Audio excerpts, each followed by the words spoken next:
আজ পর্যন্ত কোনোদিন মুসলমানদের উৎসব শবে বরাত একটা হিন্দু মসজিদে দেখার জন্য আসলো না। মুসলমানদের উৎসব শবে কদর একটা হিন্দু কোনোদিন চাওয়ার জন্য আসলো না। মুসলমানদের উৎসব রমজান মাসের রোজা একটা হিন্দু কোনোদিন তোমার সাথে সমাজ করার জন্য রাখলো না। একটা হিন্দু কোনোদিন তোমার ঈদের নামাজে আসলো না। একটা হিন্দু কোনোদিন তোমার সাথে জুমার নামাজে অংশগ্রহণ করলো না।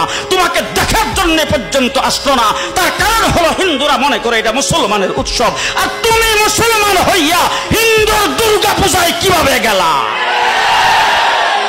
আরে তোমার কি হয়ে গেল? তোমার কি লজ্জা শরম তুমি ধুয়ে ফেলে দিয়েছো? তোমার কি কোনো লজ্জা শরম নাই? তোমার কি কোনো লজ্জা শরম নাই? আবার কি সুন্দর বলতেছ, ধর্ম যার যার উৎসব সবাই। হাই হাই হাই, ও মুসলমান যুবকেরা ভালো করে শোনো, ধর্ম যার যার উৎসব সবার, তাইলে বিয়া যার যার বউ তো সবার।